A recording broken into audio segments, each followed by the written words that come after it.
Жогорку кеңештин мурдагы депутаты Бектур Асанов 27 ноябрдан тарта мөөнөтсүз ачкачылык жарыялай тургандыгын билдирди. Бул тууралуу ал 26 ноябрда маалымат жыйын берип жатып кабарлады. Ал ачкачылык жарыялоонун себебин соттук отуруму жылып, аны президенттик шайлоого катыштырбоо максаты болуп жаткандыктан ушул кадамга баргандыгын белгиледи. Бектур Асанов мөөнөтүнөн мурдай төтүрчү 10 январдагы Кыргыз Республикасынын президенттик шайлоосуна катышуу үчүн талапкерлигин коюп, Борбордук шайлоо комиссиясына арыз берген. Бирок Борбордук шайлоо комиссиясы 19 ноябрда Асановду соттолгон деген негиз менен президенттик жарышка катышуудан четтеткен. Урматтуу журналисттер, кече 25 ноябрь күнү жогорку сотто биздин сотубуз болмок, соттолуубуз каралмак. Биз баягы шайлоо башталганда 25 ноябрь күнү соттолуубуз болот. Буюрса соттолуубуз туура чечим кабыл алат, адилеттүүлүк чечим кабыл алат деп жогорку Борбордук шайлоо комиссияга катышканбыз.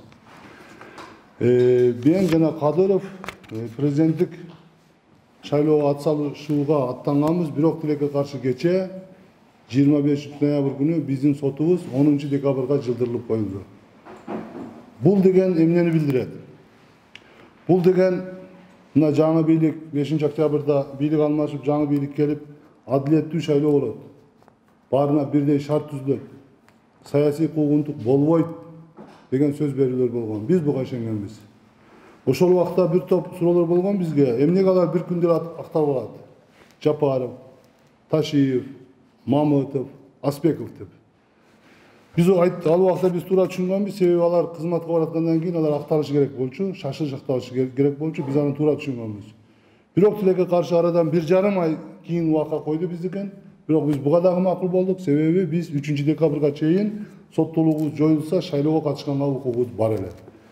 Бирок тилекке каршы биздикин 10 декабрга жылдырды. Бул деген 10 декабрь күнү шайлоонун эң акыркы күнү экен. Каттоонун акыркы күнү экен. Бул деген бизди шайлоого катышпасын деген маселе.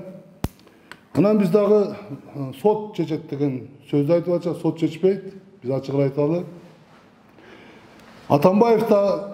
Атамбаев узурпациялап алган бийликти Сооронбай Шарипович өткөзүп берди деп биз айтып жүрөбүз. Мен да бир топ жолу айткам, шайлоонун алдында 1 жыл мурун, 1,5 жыл мурун ошол эле узурпацияланган бийлик толугу менен бүгүн Садыр Жапаров жана анын досторуна өттү.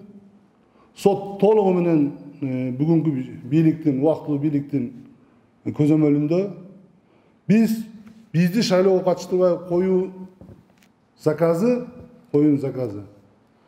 Садыр Жапаровдун тикеден тике көрсөтмөсү деп эсептейбиз. Ошондуктан эртең мына бүгүн саат 5, эртеңки саат 5-те 24 сааттан кийин мен саясий ачкачылыкты баштайм. Саясий ачкачылык кургак болот. Сууда ичпейм. Акыр аягына чейин биз ушундай методдор менен күрөшөбүз. Себеби шайлоо мыйзам алдында, шайлоо алдында биз баарыбыз бирдейбиз. Кыргызстанда болуп өткөн 3 революция дейбиз, төңкөрүш дейбиз, үчөө тең адилеттүү шайлоо өткөндүгү үчүн болгон. Биз муну Садыр Жапаровго, бүгүнкү милдет аткаруучу, президент милдет аткаруучу Талант Мамытовго, генералдык прокурор Зулушевго, жогорку соттун төрайымы Гүлбар Айымга дагы эскертип кетебиз. Соттор боюнча.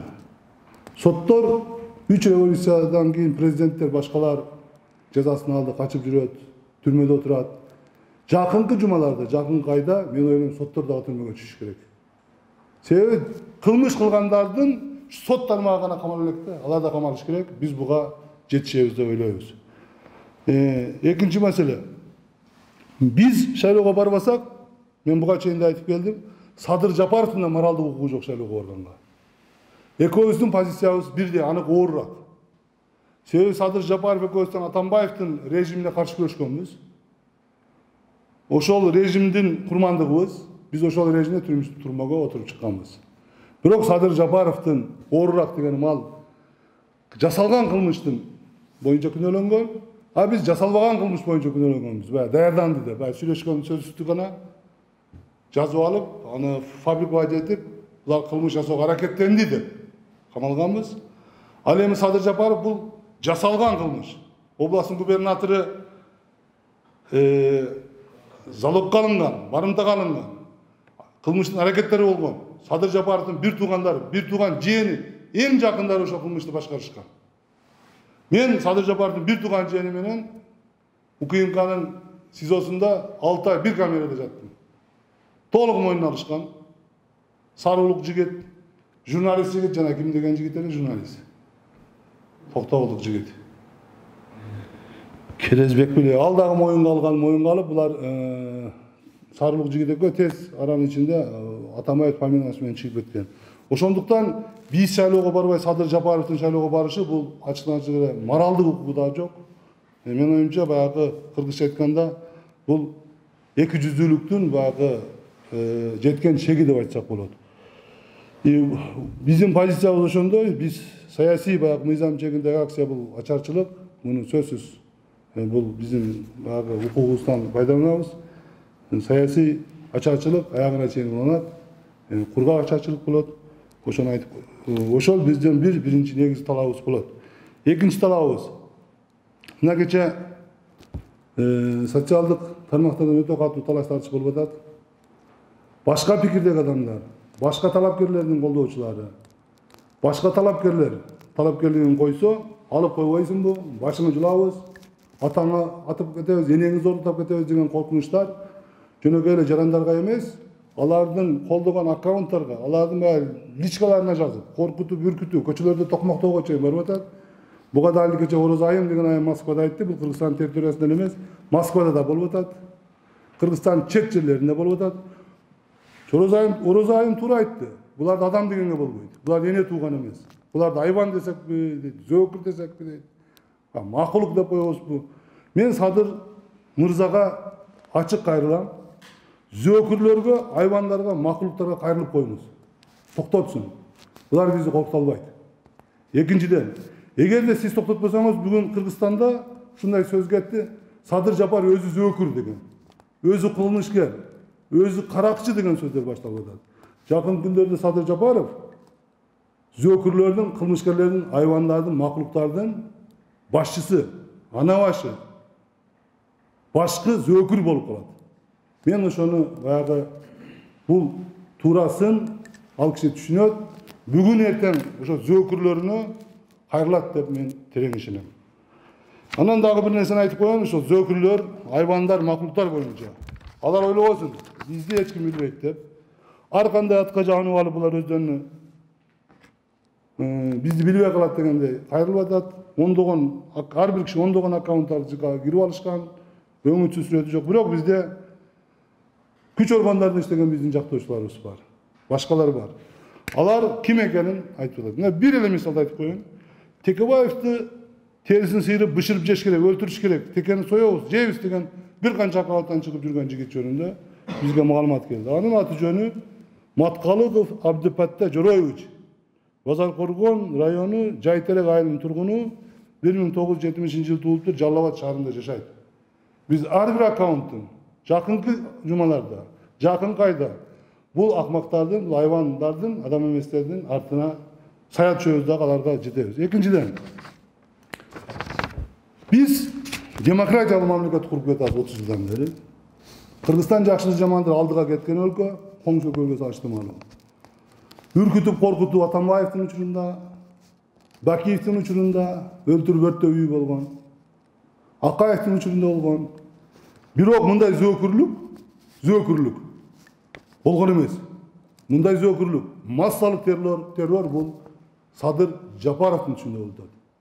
Биз ушуну коомчулукка айтып кетишибиз керек. Бизди зөөкүрлөр коркута албайт. Зөөкүрлөргө каршы биз баарыбыз биригишибиз керек. Эң өкүнүчтүүсү, зөөкүрлөрдүн башында, зөөкүрлөргө команда берген ушул Садыр Жапаров. Садыр Жапаровдун айланасындагылар болуп атат.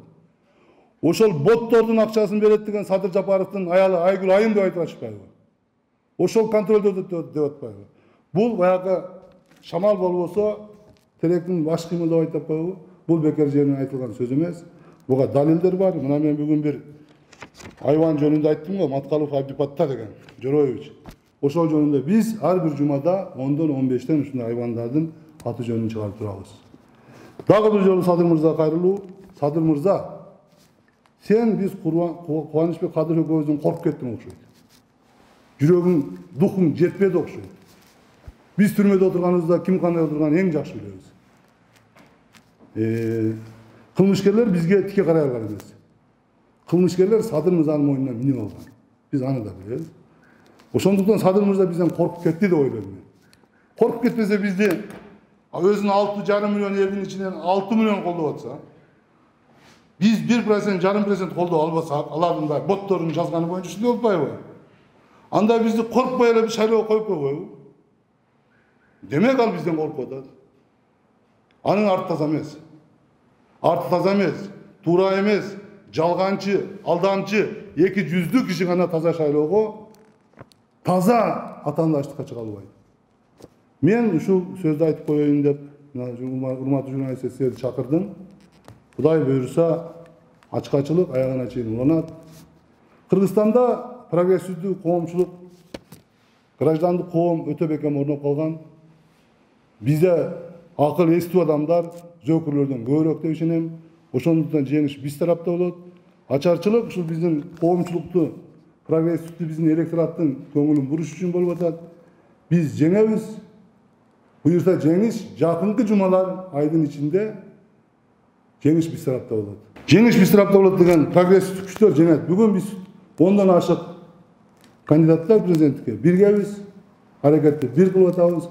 Буюрса ошол 10-15 киши Садыр Жапаровдон башкалардын бирөө бул шайлоону жеңет деген менин терең ишеним бар. Мына шайлоодо каттоодон өтөт буюрса 3-декабрь акыркы документ тапшырган болсо 10-декабрда каттоодон өткөндүн баары прогрессивдүү болот. Садыр Жапаровду колдогондор ага чейин кандидатурасын алып ага кошулуп кетет. Эгерде ким финишке жетсе, ошонун баары биз менен бирге. Биз алдын ала сүйлөшүп атабыз. Сот 10 декабрда жылдырып атпайбы? Эмне жөө менен жылдырды? Кандай жүйөсү 3 кишиден турат экен сот, ошонун бири состав толук эмес дейт. Анын эч кандай бир себебин айткан жок. Оруп калганбы, же тойго кетип калганбы? Ошо состав толук эмес деген шылтоо менен. Эми бул эми агойдон команда болду, себеби биздин мына саясий пунктта жүргөндөрдүн бирөө жогорку соттун төрайымына кириптир. Аты ким экенин дагы керек болсо айтам. Ал киши кирсе, ал киши Гүлбар айым ачыгын айтыптыр. Биз президенттин аппаратын угабыз. Ошол менен сүйлөшүп алгыла деп. Эми бүгүнкү биздин соттордун түшүнүгүн билебиз да, булар деңгээли, булар ак үйдү гана карап отурат. Бүгүнкү бийлик толугу менен ошол бүгүнкү убактылуу бийликте. Соту, жогорку кеңеши, өкмөтү баары жакта. ачарчылык жарыялоо канча убакытка созулат? Ден соолугуңуздарга кам көрүү кандай? Эми бизде ачарчылык буга чейин жарыялаганбыз, түрмөдө отуруп. Эсиңизде болсо керек, Сегизбаев каршы. 17 күн ошондо курбак ачарчылык жарыялаганбыз, 17 күн. 3 күндөн кийин бизге баягы витаминдерди берген. 17 күн. Анан 17 күндөн кийин дагы 5 күн суу ичкенбиз. Буюрса биз жеңишке жеткенге чейин аман эсен болсок, көзүбүз тирүү турса, ачарчылык уланат. Ошол кезде ачарчылык жарыялаганда ошо максатыңызга жеттиңиздер беле? Сөзсүз түрдө жеттик. Бир кызыкты айтып берейин. Ошол убакта биз Сегизбаевди кызматтан кетсин деп ачарчылык жарыялаганбыз. Жеттик, себеби Сегизбаев кишисин салган, бүгүн түрмөдөн чыгарып ийин бир жуманын ичинде деди, бирок биз ага макул болгон жокпуз. Биз сот аркылуу акталабыз деп макул болгон эмес. Ошондой эле акталып кетсек, акталбасак дагы түрмөдөн ошол күнү чыгып кетсек, бир жуманын ичинде чыгып кетсек болмок. Аны Сегизбаев да бүгүн жокко чыгара албайт. Аны айтып атпайсызбы, коркуп атат бизден. Эмнеге коркуп атасыңыз сиздер? Коркконун ошо кишиден сураш керек дейм да, себеби коркпосо албайт эле бизди.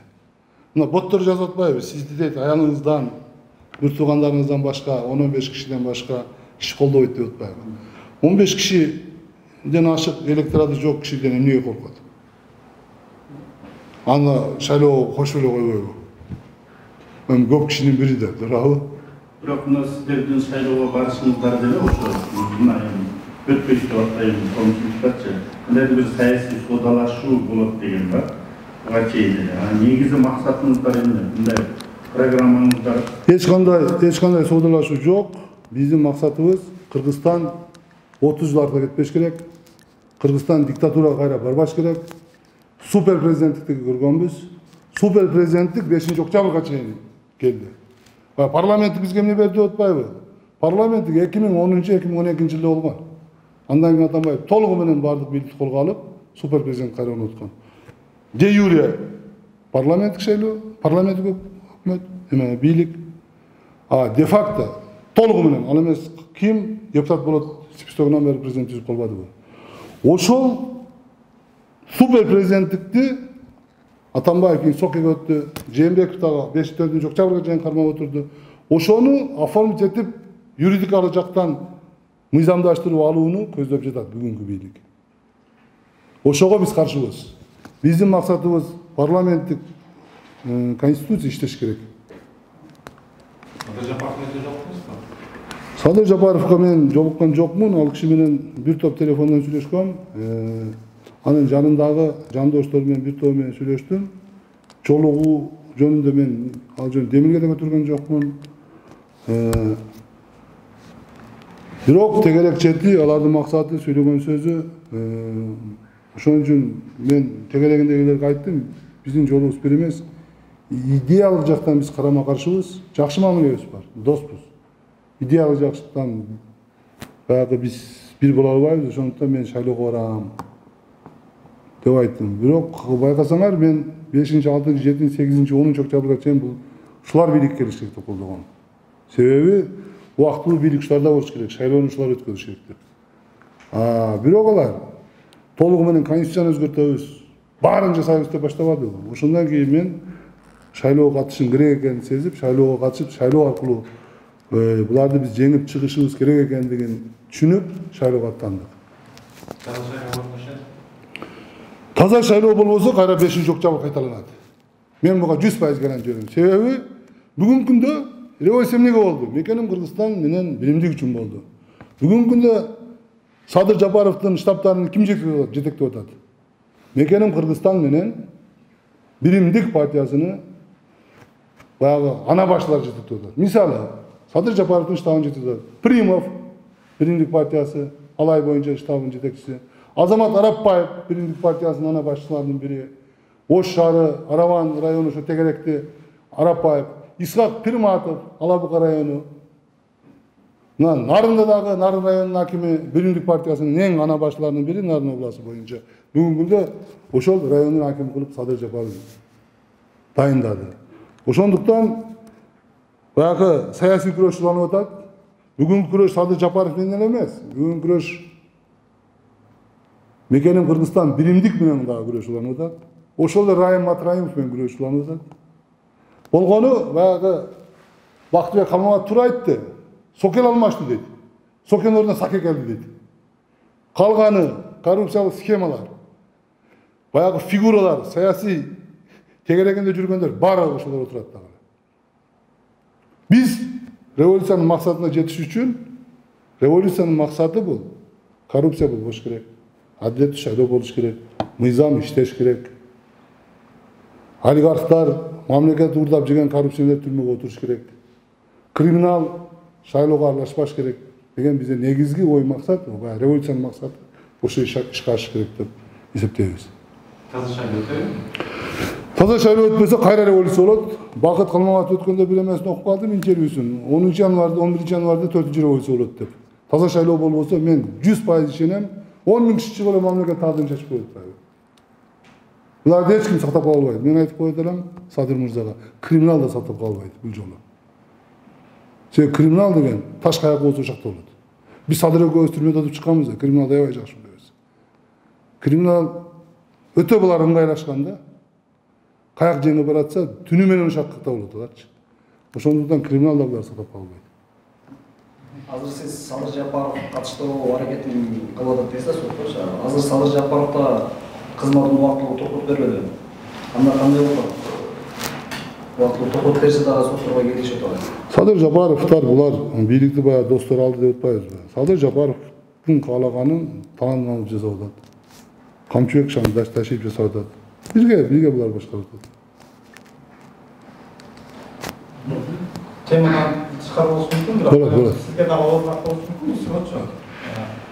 Дүйнөлүк практикадан негизи түрмөдө отуруп чыккандан кийин саясий тарман болуп, кайсы тарман отуруп чыккандан кийин 1 айдан 40 күнгө чейин, 2 айга чейин психологдордон кеңеш алыш керек деген мировой практикада бар да. Сиз да ошо канчалык деңгээлде отуруп чыккандан кийин ушундай психологдорго айылдыңызбы?